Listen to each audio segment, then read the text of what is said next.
Abra sua Bíblia no livro de Lucas, capítulo 9. Lucas 9, nós vamos ler os versos 18 até o 21. Na versão da minha Bíblia diz assim: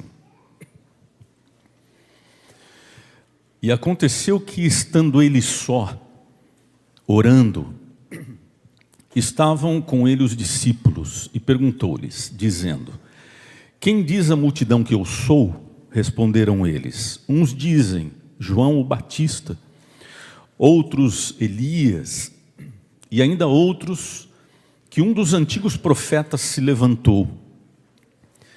Então lhes perguntou: Mas vós, quem dizeis que eu sou? Respondendo, Pedro disse: O Cristo de Deus. Jesus, porém, advertindo-os, mandou que não contassem isso a ninguém.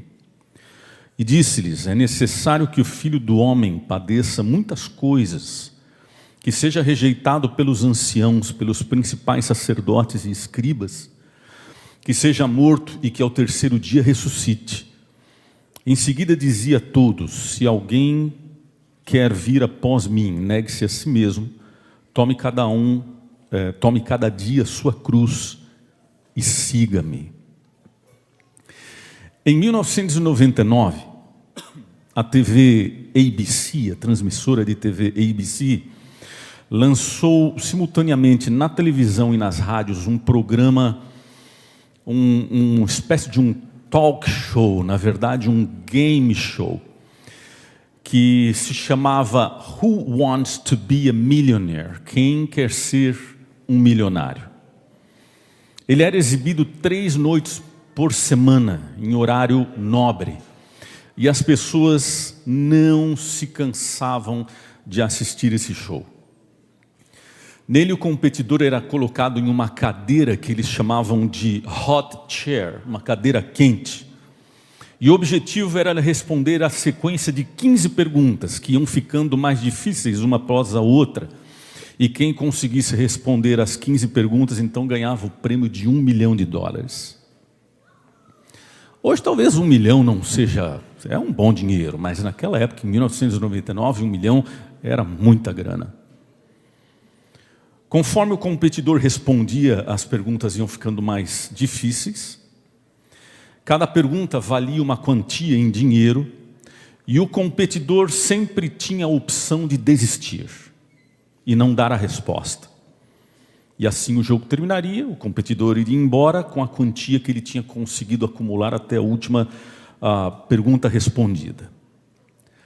Cada competidor tinha 3 chances ou 3 vidas.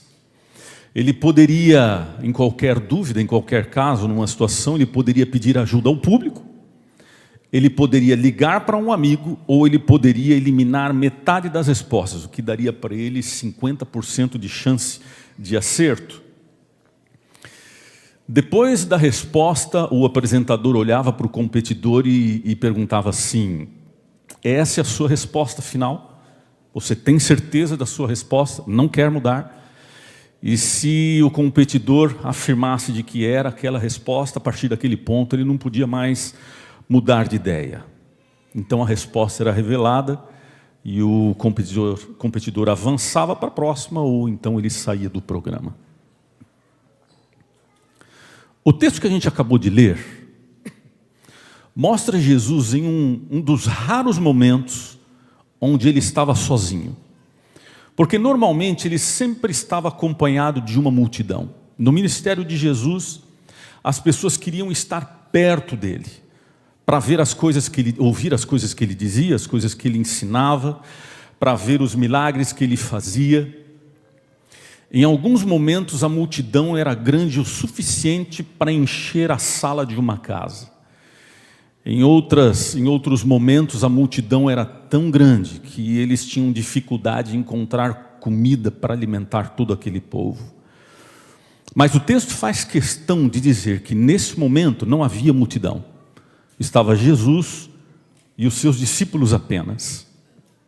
E nesse momento, o texto diz que Jesus faz 2 perguntas. E as respostas dessas perguntas, elas valiam muito mais do que $1 milhão. A resposta para essas perguntas, elas eram tão importantes que nós precisamos entender a resposta dessas duas perguntas até hoje.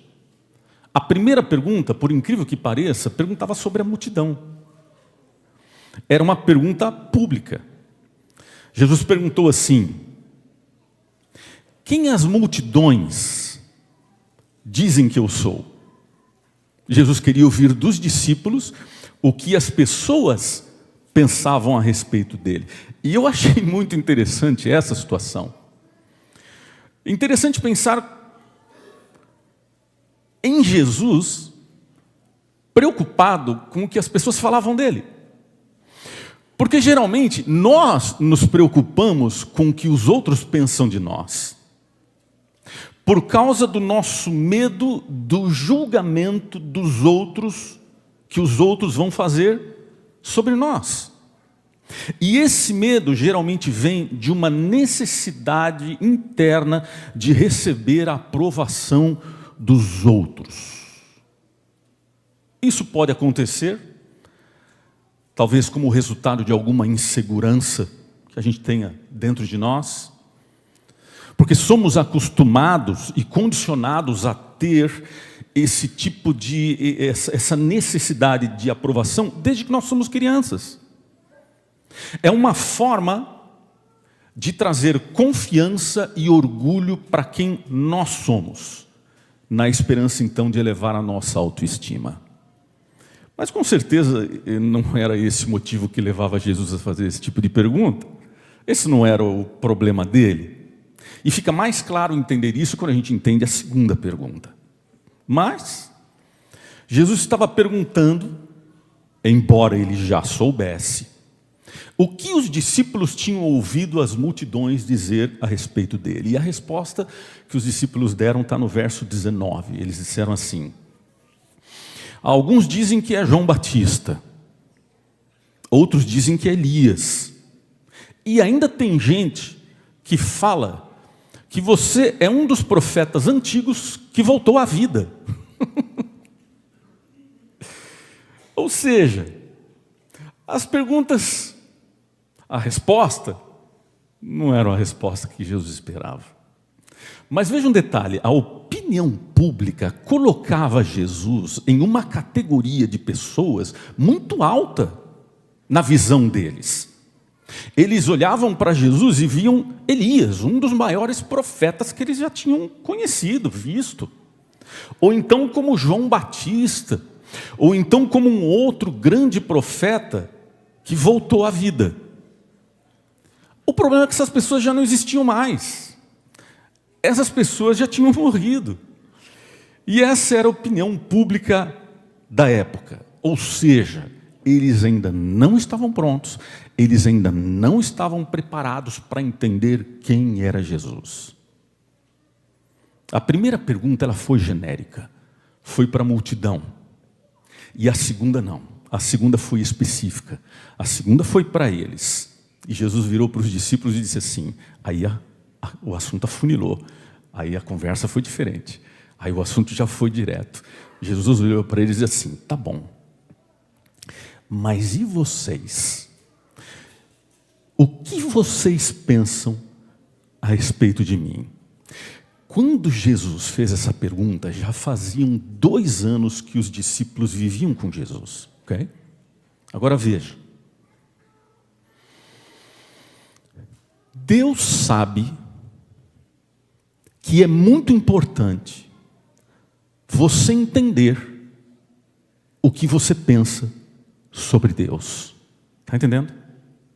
Deus sabe que é muito importante a imagem, a ideia, a opinião que você faz sobre Ele. E é por isso que a gente vê na Bíblia Deus fazendo todo tipo de esforço para tentar fazer você entender quem Ele é. A visão que você tem de Deus faz toda a diferença na sua vida. Logicamente, isso é uma coisa muito difícil. Isso é uma coisa impossível para a mente humana poder entender uma realidade divina. Mas mesmo assim, ele busca de todas as formas tentar fazer com que você pelo menos tenha uma noção, uma ideia de quem ele é. E é por isso que quando Jesus falava com as pessoas, ele procurava entrar na realidade de cada um, entrar na vida de cada um. Então ele encontrava uma mulher que estava buscando água e ele dizia assim: eu sou a água da vida. Para o homem que trabalhava na construção, ele dizia assim: eu sou a pedra de esquina. E o cara que trabalhava na construção, ele entendia. A pedra de esquina era a primeira a ser colocada. As outras seguiam a linha de um lado e a linha do outro lado. A primeira era o guia que dava a direção para as outras pedras. Ah, entendi. Para quem estava com fome, ele dizia assim: eu sou o pão da vida. Deus tenta, até hoje, de todas as maneiras, fazer você entender quem Ele é. E você vê na Bíblia vários esforços, de várias formas, Deus usando comparações para você entender quem Ele é. Então a Bíblia diz assim sobre Ele. A Bíblia diz assim: Ele é o sol, mas ao mesmo tempo Ele é uma estrela. A Bíblia diz assim: Ele é a porta, mas ao mesmo tempo Ele é a única saída. A Bíblia diz assim: Ele é o pão, mas ao mesmo tempo Ele é a água. A Bíblia diz assim: Ele é o rei, mas ao mesmo tempo Ele é o servo. Ele é o juiz, mas ao mesmo tempo Ele é o advogado. A Bíblia diz assim: Ele é o verbo, mas ao mesmo tempo Ele é a palavra. A Bíblia diz assim: Ele é a ovelha, mas ao mesmo tempo Ele é o leão. Mas eu lembro quando eu morava em Nova Friburgo, havia uma cidade bem pequena, um município perto de Nova Friburgo, que se chamava Bom Jardim. Nessa cidade de Bom Jardim, era uma cidade bem pequenininha, tinha um zoológico bem pequeno. O zoológico era mantido pela prefeitura e era de graça. Então, às vezes, quando a gente não estava viajando, a gente gostava de ir nesse zoológico. Só que esse zoológico, ele não tinha nada. A única coisa que tinha era um leão.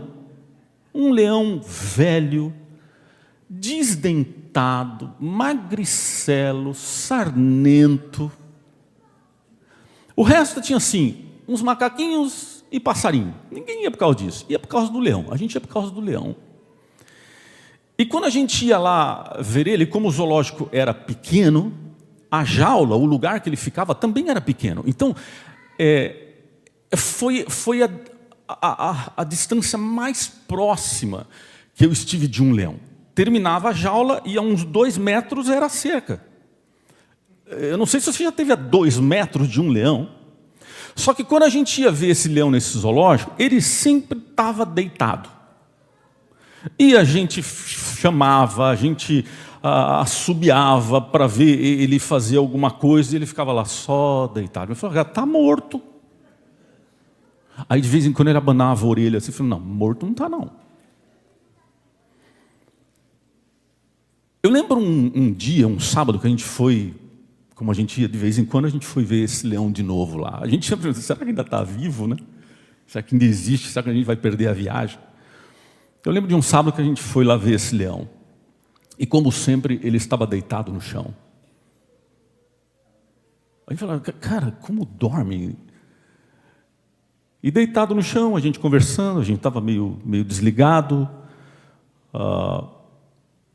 E a gente não percebeu quando num momento, ninguém esperava, quando de repente esse leão velho, desdentado, sarnento, magricela, ele levantou a cabeça e deu um rugido. Cara, todo mundo saiu correndo. Eu fui o primeiro. Eu acho que o meu anjo da guarda olhou e falou assim: onde é que você vai? Eu saí correndo. Você não tem noção a potência do rugido de um leão a 2 metros de distância. O chão treme. O chão treme. Dá muito medo. É por isso que Deus faz essas comparações. Ele quer que você entenda que Jesus é tão manso. Ele quer que você entenda que Jesus é tão calmo. Que Ele é tão gentil como uma ovelha. Mas se você precisar, Ele vai fazer o chão tremer por sua causa.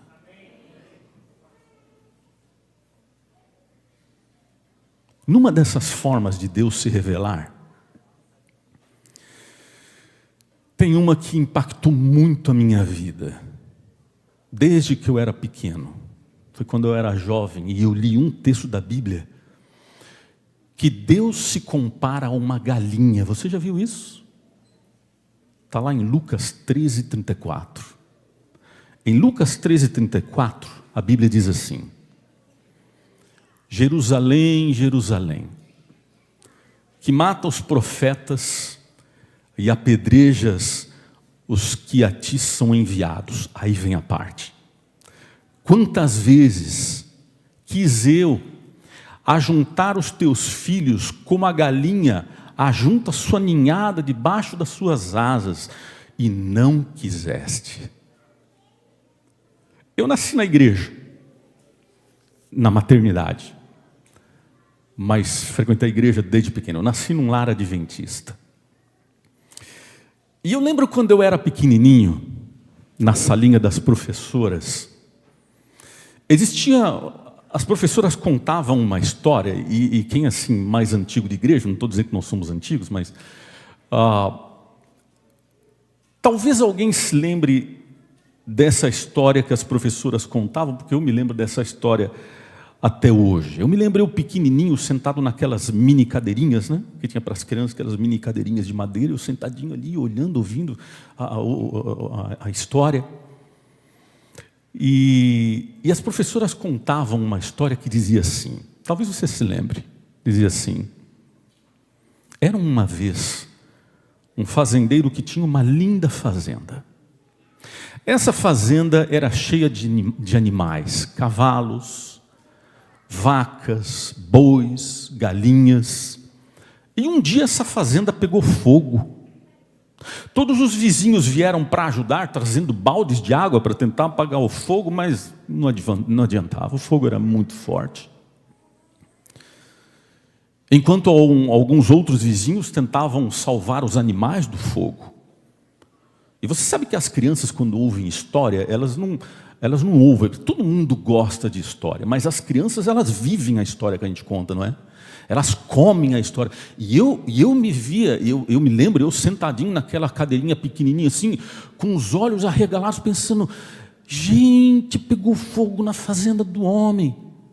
E alguns vizinhos tentando salvar os animais, e eu pensando: nossa, é mesmo, os animais podem morrer queimados. E a professora contava assim: olha, e eles tentaram de todo jeito, mas não conseguiram apagar o fogo. No dia seguinte, o fazendeiro estava andando por sua fazenda, totalmente destruída pelo fogo, para ele poder ver o tamanho da desgraça que tinha acontecido. Em um momento, esse fazendeiro caminhando, viu um montinho preto. Você já viu essa história? Viu um montinho preto. E ele não entendeu o que era aquilo. Então ele esticou a ponta do pé para entender o que era. E eu com os olhos arregalados: gente, que montinho preto é esse? E quando ele empurrou com a ponta do pé, debaixo daquele montinho, saíram vários pintinhos amarelos, desesperados de medo.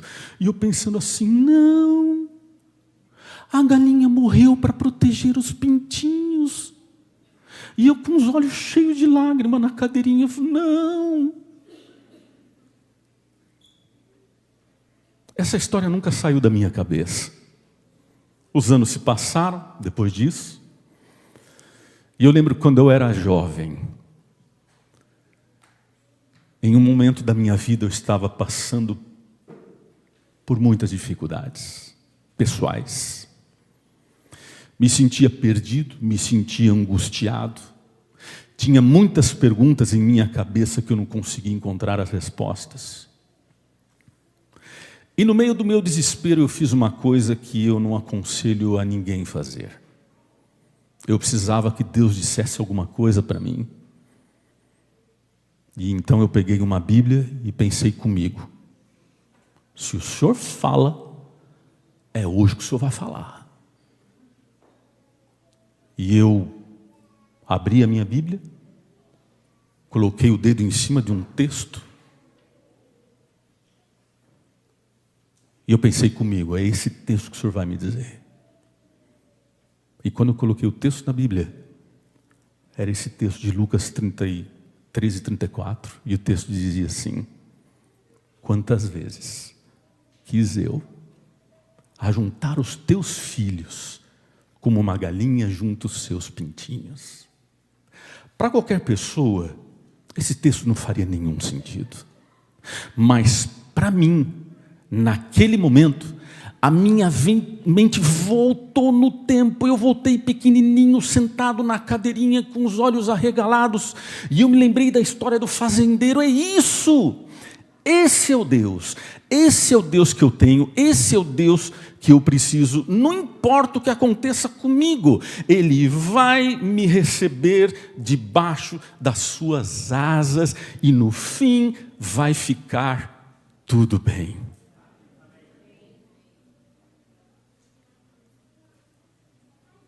Ei,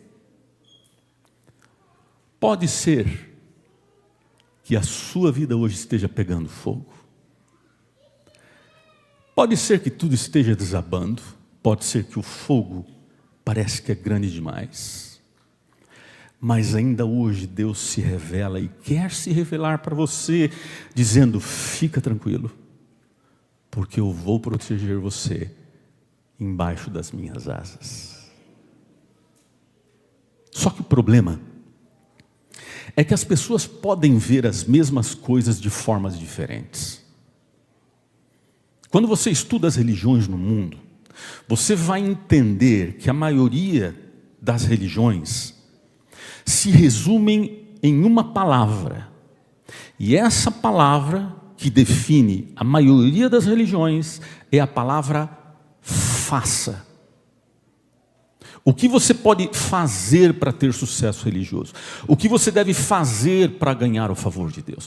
O que você precisa fazer para ser salvo? Lembra? Foi essa pergunta que o jovem rico fez para Jesus.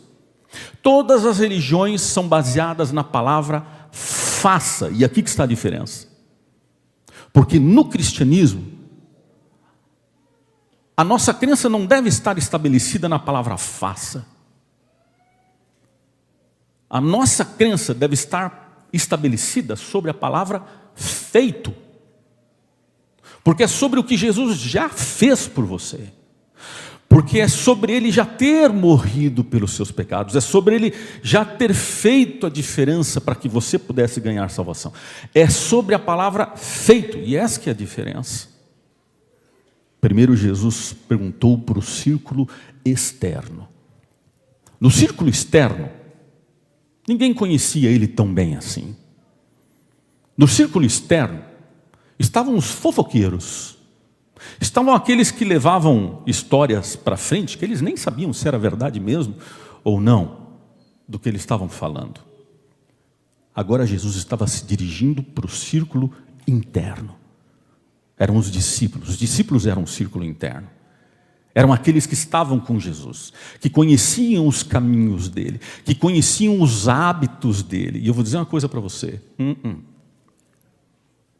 Se você é uma pessoa que é atraída por fofocas, ou por levar para frente histórias que você não tem a certeza, que pena. Porque isso só mostra que você faz parte do círculo externo.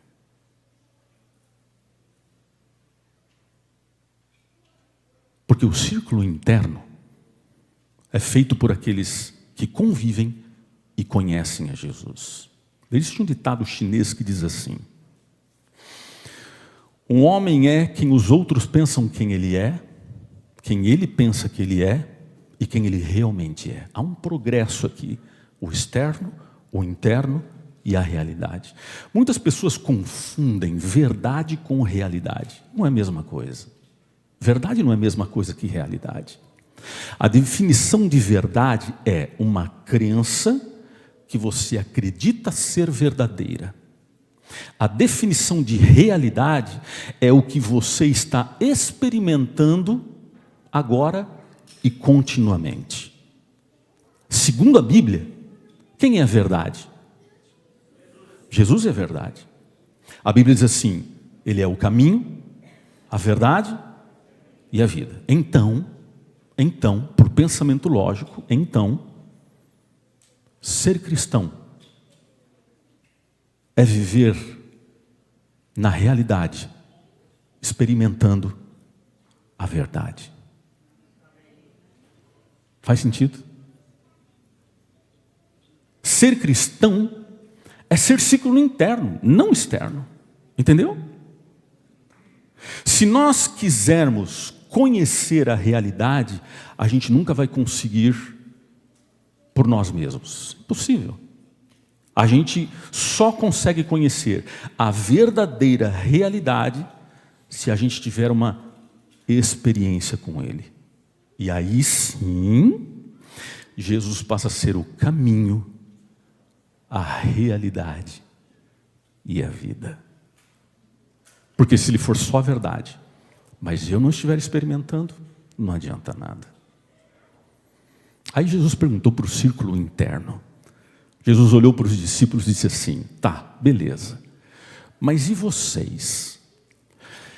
Quem vocês dizem que eu sou? E nesse momento Pedro tomou a iniciativa e no verso 20 ele disse assim, o Cristo de Deus.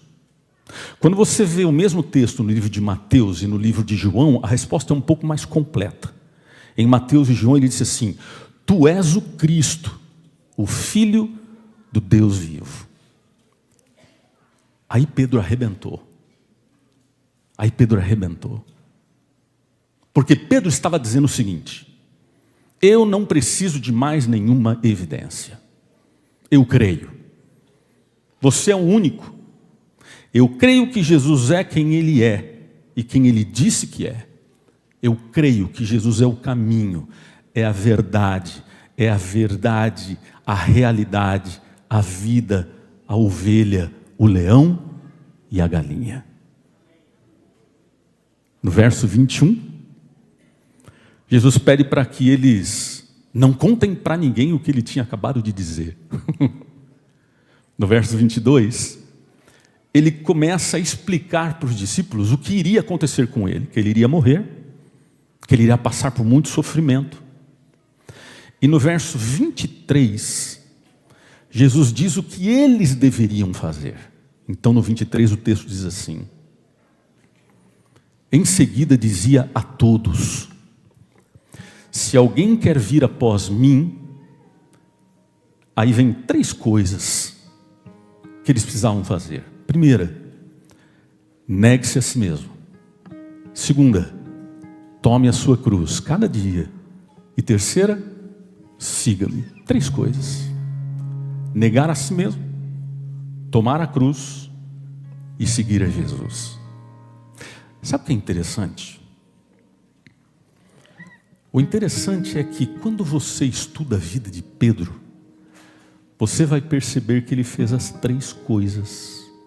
Ninguém mais do que Pedro fez as 3 coisas. Porque você sabe como Pedro foi morto? Sabe como Pedro foi morto? Crucificado. Se tem alguém que tomou a cruz, foi Pedro. Pedro morreu crucificado a mandado de Nero. E quando Pedro foi ser crucificado, ele pediu, diz a tradição, ele pediu para que pudesse ser crucificado de cabeça para baixo, porque ele não era digno de morrer do mesmo jeito que Jesus. Uau! Se isso não é seguir ele, eu não sei o que é.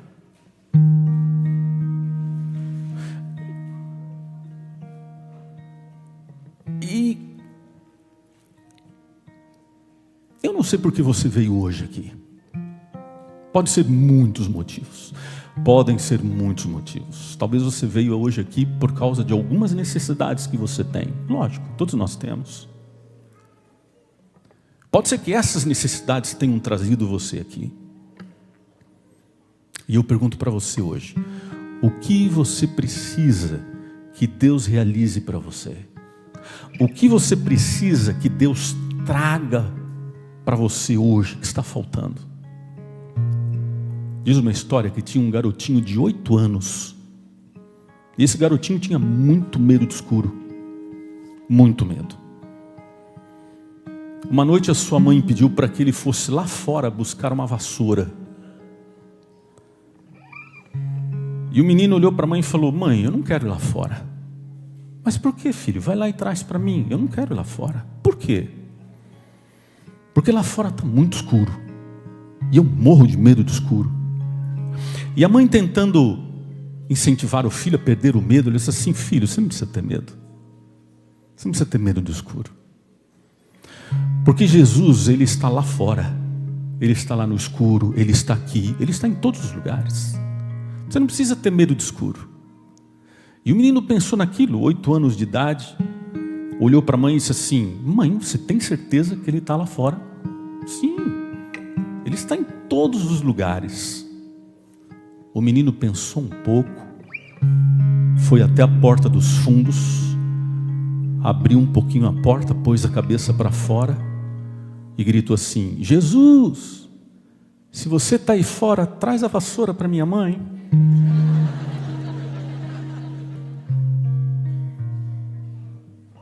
Ei, o que você precisa que Ele traga para você? O que você precisa que Ele traga? Parece que está muito escuro lá fora. E quando você olha, dá medo. Mas Jesus está lá na sua escuridão. O que você precisa que Ele te traga hoje? O que você precisa? Paz? O que você precisa? Que Ele tire o seu medo? Tua vida está pegando fogo? Está tudo desmoronando? Tudo caindo? Tudo despencando? Não esquece de uma coisa. Ele é aquele que protege você debaixo das suas asas. E se você está debaixo das asas dele, pode cair o mundo, porque você vai estar em paz.